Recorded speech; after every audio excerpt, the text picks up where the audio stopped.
नमस्कार मित्रों, बहुत बहुत स्वागत है आप सभी का हमारे इस चैनल में। इस वीडियो में हम सभी लोग साइंस के 50 महत्वपूर्ण प्रश्नों को देखेंगे और इसके पहले भी हमने 50 क्वेश्चन देखे थे जो कि वेरी इंपॉर्टेंट थे, और इस वीडियो में भी वेरी इंपॉर्टेंट क्वेश्चन ही देखेंगे जो कि बार बार किसी न किसी परीक्षा में आते हैं। अगर आप किसी भी परीक्षा की तैयारी कर रहे हैं तो उसमें साइंस वेरी इंपॉर्टेंट है। तो चलिए इस वीडियो में क्वेश्चन नंबर 51 से लेकर 100 तक के प्रश्नों को देखेंगे। तो पहला प्रश्न है, रक्त दबाव को किस यंत्र द्वारा मापा जाता है? तो इसका जो सही विकल्प होगा सीफेगैमोमीटर से रक्त दबाव को मापा जाता है। अगला क्वेश्चन देखते हैं, क्वेश्चन नंबर 52, घरों में कौन सी विद्युत धारा का प्रयोग किया जाता है? तो इसका जो सही विकल्प होगा प्रत्यावर्ती धारा को घरों में विद्युत धारा के रूप में प्रयोग किया जाता है। क्वेश्चन नंबर 53 देखते हैं, अपने आप रुकने वाले बिजली संयंत्र किस सिद्धांत पर काम करते हैं? तो इसका जो सही विकल्प होगा ऑप्शन डी। ऑप्शन डी इसका सही विकल्प होगा, ताप ऊष्मीय प्रभाव और दृष्टि संबंधी। चलिए अगला देखते हैं, क्वेश्चन नंबर 54। क्वेश्चन नंबर 54, अक्रिय गैस कौन से हैं? तो अक्रिय गैस की श्रेणी में आर्गन को रखा जाता है। ऑप्शन बी इसका सही विकल्प होगा। चलिए अगर अक्रिय गैस के विषय में और बात करें तो हीलियम, नियान, आर्गन, क्रिप्टॉन, जीनान और रेडान को अक्रिय गैस की श्रेणी में रखते हैं। क्वेश्चन नंबर 55 देखते हैं। क्वेश्चन नंबर 55 में पीतल में तत्व होता है, तो पीतल में जो तत्व होता है इसका जो सही विकल्प होगा ऑप्शन ए जिंक। कॉपर और जिंक मिलाकर पीतल बनता है, तो जो कॉपर की मात्रा होती है 70% और जिंक की मात्रा 30%, दोनों मिला के पीतल का निर्माण किया जाता है। अगला क्वेश्चन नंबर 56 देखते हैं, निम्नलिखित में कौन सा सिर्फ एक तत्व से बना हुआ है? तो चांदी का चम्मच आपका एक ही तत्व से बना हुआ है, चांदी से ही बना हुआ है। अगर हम बात करें कांस्य की मूर्ति, तो कांसा जो होता है मिश्र धातु है, पीतल भी मिश्र धातु है, स्टील भी मिश्र धातु से बना मिश्र धातु के रूप में रखा जाता है, तो इसलिए चांदी का चम्मच आपका सही विकल्प होगा। आगे देखते हैं क्वेश्चन नंबर 56, सर्वाधिक कठोर पदार्थ कौन सा है? तो सभी को पता होगा सर्वाधिक कठोर पदार्थ हीरा होता है। दुनिया का सबसे कठोर पदार्थ क्या है? हीरा है। और यह ताप एवं विद्युत का कुचालक भी होता है। ताप एवं विद्युत का कुचालक। ठीक, चलिए अगला क्वेश्चन देखते हैं, क्वेश्चन नंबर 58, सूर्य की ऊर्जा के मुख्य स्रोत क्या है? तो इसका जो सही विकल्प होगा ऑप्शन बी नाभिकीय संलयन। तो सूर्य की ऊर्जा का स्रोत नाभिकीय संलयन है और इसके केंद्र में हाइड्रोजन परमाणु के संलयन से हीलियम परमाणु का निर्माण होता है। तो सूर्य की मुख्य ऊर्जा का स्रोत क्या है? नाभिकीय संलयन। क्वेश्चन नंबर 59 देखते हैं। क्वेश्चन नंबर 59 में सूर्य की ऊर्जा का स्रोत यहाँ भी पूछा गया है, तो यह विकल्प जो होगा ये भी है आपका विकल्प सी, ताप नाभिकीय संलयन ही सूर्य की ऊर्जा का मुख्य स्रोत है। अगला क्वेश्चन देखते हैं, क्वेश्चन नंबर 60। क्वेश्चन नंबर 60 में विद्युत धारा नापने का यंत्र कौन सा है? तो इसका जो सही विकल्प होगा ऑप्शन ए अमीटर। विद्युत धारा को एम्पियर में नापने के लिए अमीटर नामक यंत्र का प्रयोग किया जाता है। क्वेश्चन नंबर 61 देखते हैं, प्रकाश वर्ष का मात्रक क्या होता है? तो इसका जो सही विकल्प होगा प्रकाश वर्ष मात्रक होता है किसका? दूरी का। आगे क्वेश्चन देखते हैं, क्वेश्चन नंबर 62, प्रकाश वर्ष किसकी इकाई है? वही क्वेश्चन यहाँ दोबारा पूछा गया है, तो दूरी की इकाई क्या है? प्रकाश वर्ष। चलिए अगला देखते हैं, अगला क्वेश्चन है क्वेश्चन नंबर 63 में, वायु की तुलना में ध्वनि का वेग ठोस में है, तो क्या होता है? कम होता है कि अधिक होता है? तो वायु की तुलना में ध्वनि का जो वेग होता है अधिक होता है, और विभिन्न माध्यमों में ध्वनि का वेग अलग अलग होता है। ठोस में जितना अधिक ठोस होगा ध्वनि का वेग उतना ही अधिक होगा। चलिए क्वेश्चन नंबर 64 देखते हैं। क्वेश्चन नंबर 64, हवा, शून्य, पानी तथा शीशे में प्रकाश की गति, तो इसका जो सही विकल्प होगा शून्य में सबसे तीव्र होती है किसकी? प्रकाश की गति, अर्थात निर्वात में जो प्रकाश की गति होती है वो सबसे तीव्र होती है। क्वेश्चन नंबर 65 देखते हैं। 65, ल्यूकेमिया का प्रभाव मानव शरीर के किस हिस्से पर होता है? तो इसका जो सही विकल्प होगा ऑप्शन बी रक्त। तो ल्यूकेमिया एक प्रकार का रक्त कैंसर होता है और इसमें श्वेत रक्त कणिकाओं की संख्या बहुत ज़्यादा हो जाती है। चलिए अगला क्वेश्चन देखते हैं, क्वेश्चन नंबर 66, मरसी या दलदली गैस कौन सी है? तो इसका जो सही विकल्प होगा मीथेन। तो दलदली स्थानों पर मीथेन गैस का स्राव होता है, सड़े गले स्थानों पर भी मीथेन गैस का स्राव होता है। अगला क्वेश्चन देखते हैं, टेलीविज़न का आविष्कार किसने किया था? तो इसका जो सही विकल्प होगा option B, John Louis Baird. तो J.L. बेयर्ड इनको कहते हैं। 1926 में यांत्रिक टेलीविज़न का इन्होंने आविष्कार किया था। चलिए अगला देखते हैं। अगला क्वेश्चन नंबर 68।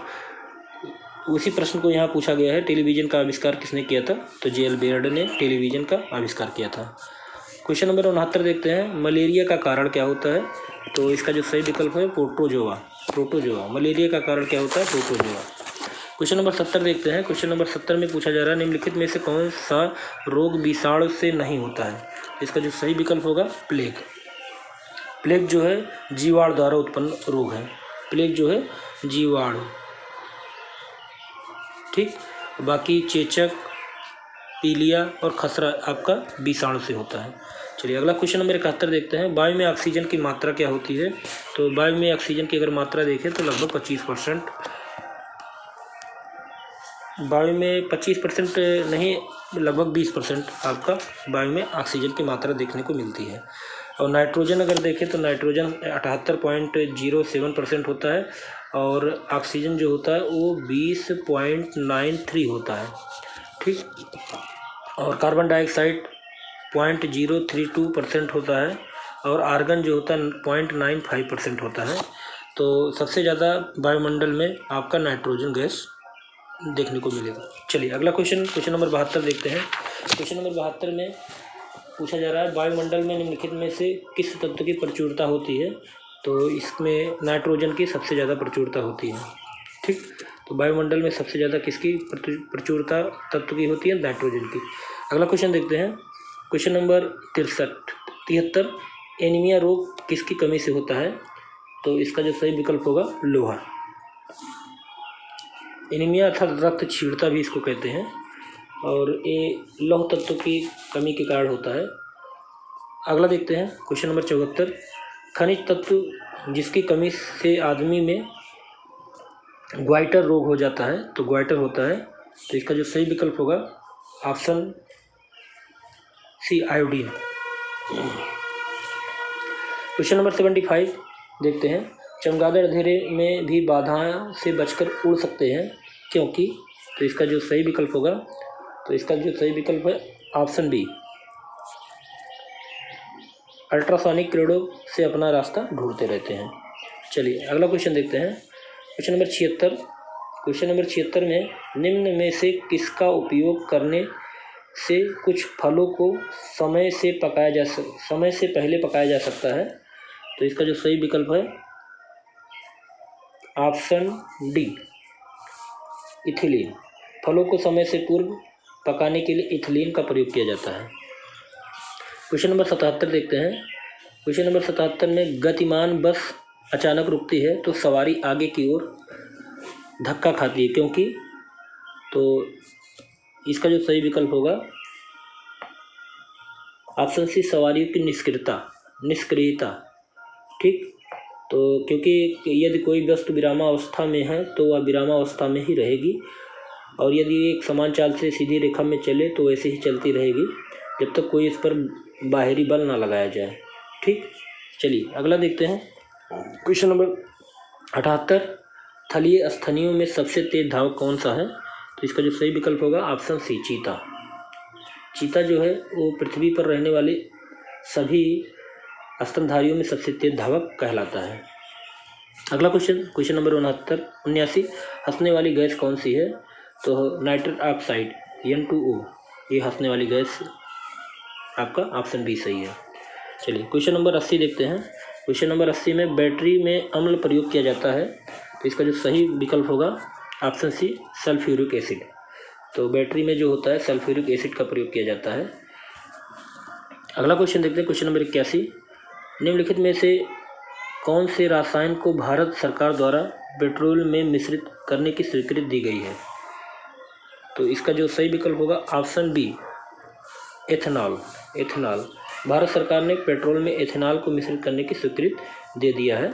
तो एथेनॉल एक एल्कोहल प्रकार का होता है जो गन्ने आदि के किण्वन से प्राप्त किया जा सकता है। क्वेश्चन नंबर 82 देखते हैं।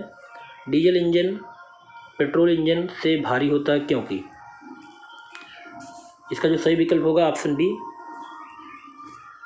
डीजल अधिक ऊर्जा उत्पन्न करता है।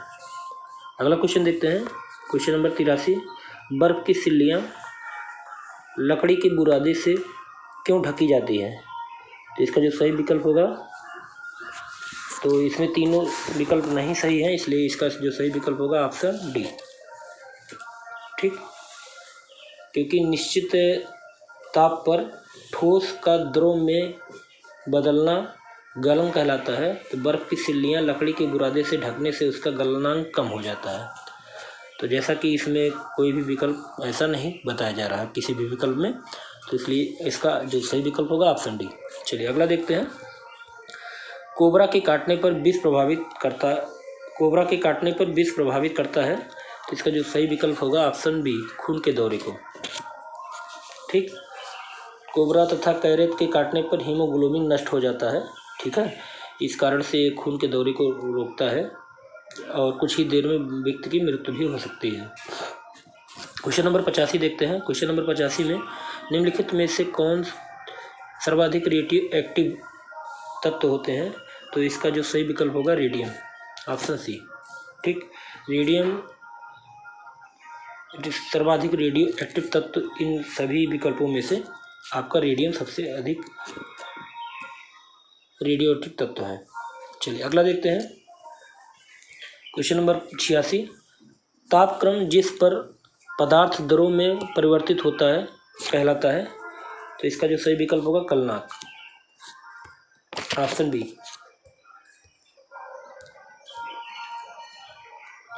क्वेश्चन नंबर 87 देखते हैं, जुगनू द्वारा उत्सर्जित प्रकाश का कारण क्या होता है? तो इसका जो सही विकल्प होगा ऑप्शन सी, जीव संदीप्त। अगला क्वेश्चन देखते हैं, क्वेश्चन नंबर 88, मानव शरीर का औसत तापमान क्या होता है? तो इसका जो सही विकल्प होगा ऑप्शन बी, 36.9 डिग्री सेल्सियस मानव शरीर का औसत तापमान होता है। और फ़ारेनहाइट में देखें तो 98.0 फ़ारेनहाइट होता है। ठीक, अगला देखते हैं, क्वेश्चन नंबर 89, वनस्पति तेल ठोस वसा घी में किसके द्वारा परिवर्तित होता है? तो इसका जो सही विकल्प होगा ऑप्शन डी, हाइड्रोनीकरण के द्वारा ये परिवर्तित होता है। वनस्पति तेल ठोस वसा से हाइड्रोनीकरण के द्वारा परिवर्तित किया जाता है। क्वेश्चन नंबर 90 देखते हैं, निम्नलिखित में से किसकी गति वायु में सबसे तीव्र होती है? तो इसका जो सही विकल्प होगा ऑप्शन ए, प्रकाश की गति जो होती है वायु में सबसे तीव्र होती है। अगला देखते हैं, क्वेश्चन नंबर 91, प्रकाश का वेग किस में अधिकतम होता है? तो प्रकाश का वेग जो होता है निर्वात में सबसे अधिकतम होता है। क्वेश्चन नंबर 92 देखते हैं, क्वेश्चन नंबर 92 में परमाणु भार किससे संबंधित है? तो इसका जो सही विकल्प होगा प्रोटॉन और न्यूट्रॉन्स, ऑप्शन ए। अगला क्वेश्चन देखते हैं, क्वेश्चन नंबर 93, ऊष्मांक क्या मापता है? तो इसका जो सही विकल्प होगा ताप, ऑप्शन बी। ऊष्मांक क्या नापता है? ताप। अगला देखते हैं, क्वेश्चन नंबर 94, बाढ़ के समय विशेष सावधानी बरतनी चाहिए क्योंकि बाढ़ में हैजे फैलने का अधिक डर होता है, इसलिए विशेष सावधानी बरतनी चाहिए। क्वेश्चन नंबर 95 देखते हैं, हैजा एक विशिष्ट प्रकार का उदाहरण है। तो इसका जो सही विकल्प होगा, तो हैजा जो है वह संक्रामक रोग का उदाहरण होता है और हैजा रोग विब्रो कैलोरी नामक जीवाणु से होता है।